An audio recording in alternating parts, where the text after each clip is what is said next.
Hello and welcome to my YouTube channel. My name is Jackie and I am the owner of Read With Me Jacoby.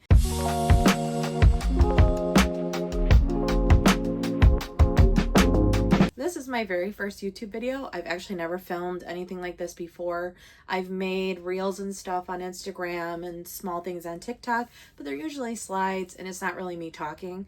So this is my very first venture into recording a video of any kind. I recently created my YouTube channel, Read With Me Jacoby, where I started doing reading sprints. I've only done 2 so far. Well, actually by the time this goes up, I'll probably have 3. But my main focus for the channel is going to be just discussing all things books, reading sprints, new books, old books, books that I can't put down, books that I maybe did not finish, and sharing with my fellow readers everything that we kind of love about books. Thought I would quickly introduce myself to everybody to kind of let you know a little bit about me and a little bit about why I started this channel, and also talk a little bit about what I read in April. I thought it'd be a good get to know me, plus also, share what I read in the month of April. So a little bit about me.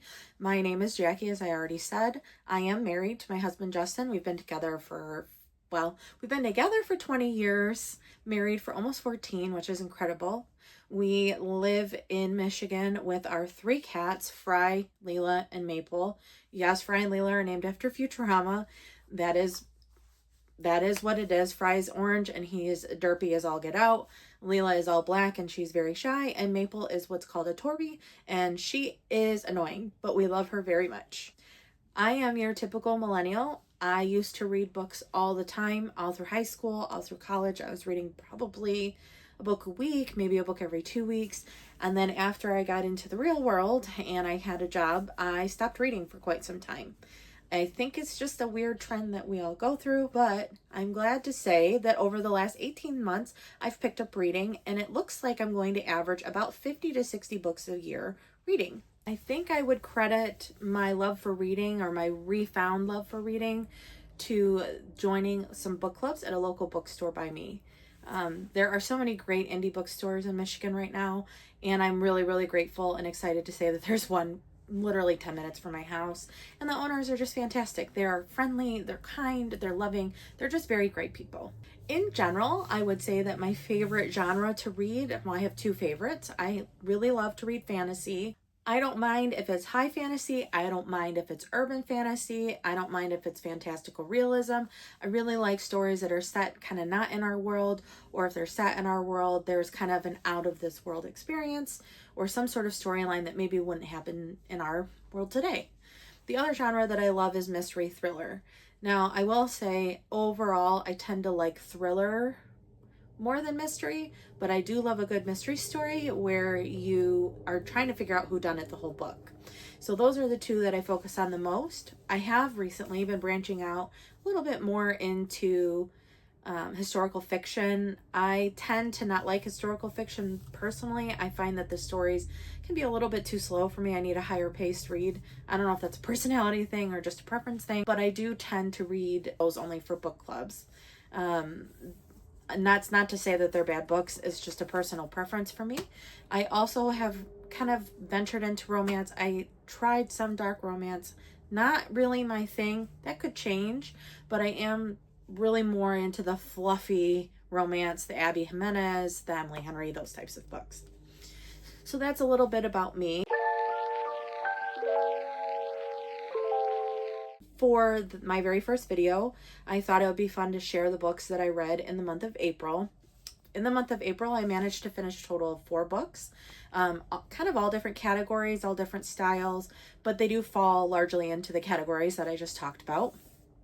My very first book that I read in April is Kingdom of Claw by Demi Winters. This is the second book in her series, which I believe she said is going to be 5 books, The Road of Bones. The first book, The Road of Bones, talks all about the journey of Scylla and basically her discovering who she is, discovering her history, and joining up with this band of basically kind of rough and tumble people. It is very much like Norse mythology, definitely set kind of in that type of area, but there is magic tied to it. So it's kind of a more magical realism where the characters and the people are in the real world, but some have magical abilities. The second book focuses more on Scylla and her sister, which we find out at the end of the book, so spoiler alert, Saga, and their journey on trying to find each other. One of my favorite things about this book is it is a dual POV, so you get the perspective of Saga and you get the perspective of Scylla. What I like about that is they're twins, so you kind of get to know a little bit more about twin telepathy, more about like different things that maybe they experienced.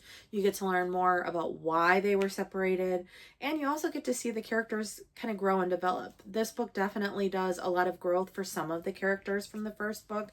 Other of the characters from the first book really aren't in it, so if you have a favorite from the first book, it's possible that they're not going to be in this one, or they're going to be sparsely mentioned, which is fine. Demi has made it very clear that there's going to be more of the other characters in her next books. I am excited to share that Demi is going to be doing a novella, and that novella is going to be releasing in June. If you are a huge Road of Bones fan, you should definitely check out Demi's website and join her ARC team and try to get a copy of that ARC that just released last week. I've got it myself. I started reading it, and so far it's really good. The second book that I finished in the month of April was The Frozen River by Ariel Lahan. The Frozen River is a historical fiction book that covers the life of a midwife. This particular midwife, Martha Ballard, she's kind of really cool. She's sarcastic, she's witty, but she's strong and she's firm and she's loving, and she's just overall really great character. The whole story is basically told, the whole story is told from her perspective. Her town kind of has a major event happen where two men assault a woman. She charges them with assault, and one of those men mysteriously dies, and we don't really know how. Martha claims that he was killed.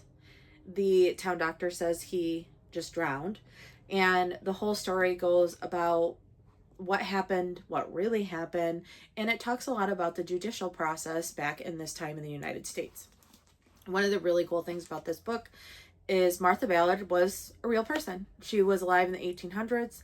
She was a midwife. She delivered over 1,000 babies and never had a single loss of a mother.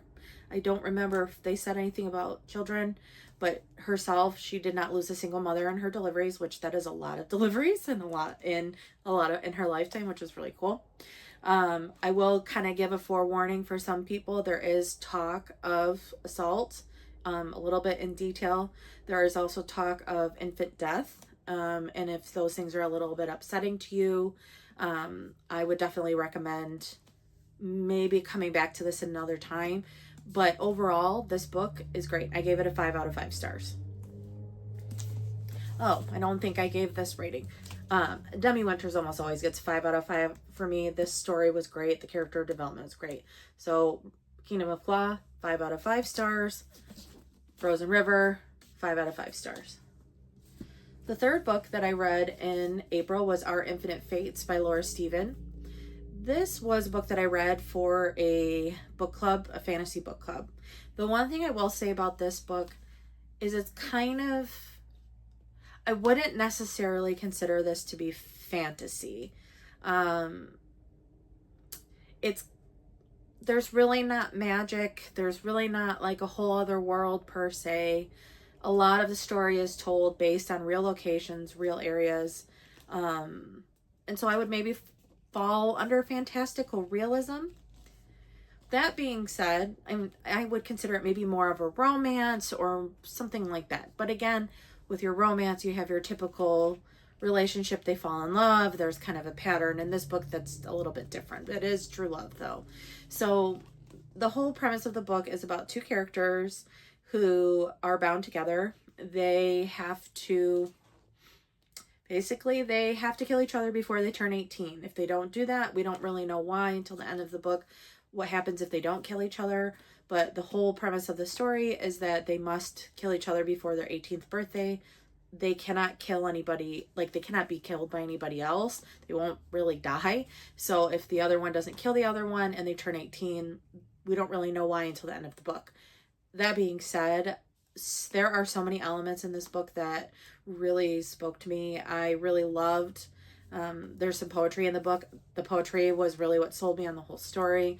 It's a way for Laura Steven to share how much one character really loved the other one over the centuries, and how important they were to each other. So that being said, I think that this book could probably fall under both fantasy and romance because of the way the story is told. Like the other two, I gave 5 out of 5 stars. This book was very good. The ending really does wrap it up, I feel, very nicely, but I do understand that some people had a little bit of critiques on the ending, and I get where they're coming from. But for me personally, I really enjoyed this book. The 4th book that I read this month is Famous Last Words by Gillian McAllister. If I'm saying Jillian wrong, it is spelled with a G. If I'm saying it wrong, feel free to comment below. I would definitely want to make sure that I'm using the correct pronunciation for this author's name. This book is very good. I really enjoyed it. It was a very quick read. I felt like I needed to know what happened at the end of the story. This book also has a dual POV perspective for the writing. Again, I really like dual POV because I like to be inside people's heads. I don't like to be wondering what the other person's thinking, so this is great for me. The story is told from the perspective of Cam, the main character, as well as Niall, who is the hostage negotiator for the story. Cam's husband takes people hostage at the beginning of the story. I don't want to say too much because I don't want to give any spoilers, but the rest of the story is all about what happened and why her husband kidnapped and held people hostage. Her husband never had any criminal record. He wasn't in any bad business. There's really no rhyme or reason for it. And the story is around figuring out what happened to her husband. Overall, I gave this one, I think on Goodreads I gave it a 4 out of 5, but I really would say like a 4.5 out of 5. So that was a really good book.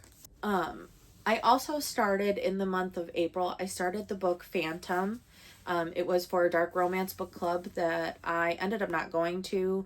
I really wasn't feeling the book, and I think dark romance just is not really my genre. There's nothing wrong with it. It's just not my favorite.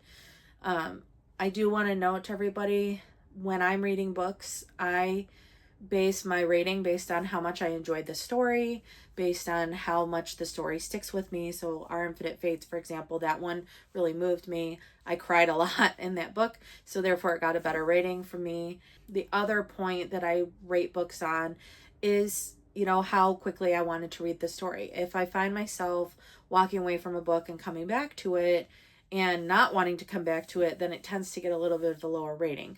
But as I say in all of my book clubs, I am easy to please. I like to read. I enjoy being taken to another world.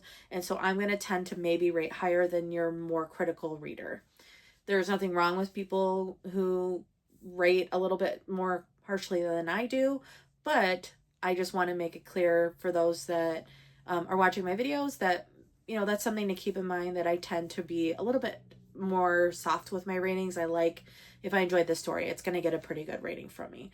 And I will also note that if I didn't enjoy the story, I'm probably not going to fully tank a rating. I don't think I've ever given under a 3-star rating. I think that if I took anything away from the book, it deserves at least a 3. I'd have to really have hated the story to give it less than a 3.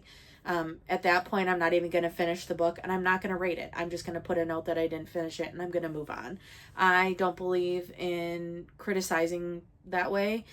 I understand why people do it. I understand that's what writing critics are for. I'm not a writing critic. I'm not trained to do that. So I'm going to rate based on my experience with the book. I am always open to debate. I'm always open to discuss books. So if you disagree with any of my ratings, I'm totally fine discussing it in the comments below.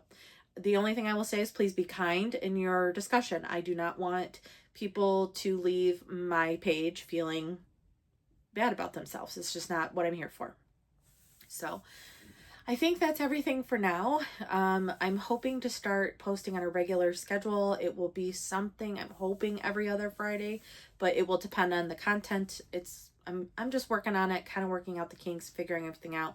But I wanted to get something out there so that you all could meet me and more than just sprinting on YouTube. I am really excited. I'm trying to set up a regular reading and productivity sprint schedule, at least once a week. So far, it's been falling on Thursdays. That's not purposeful, but if it ends up staying that way, I might continue doing Thursday nights.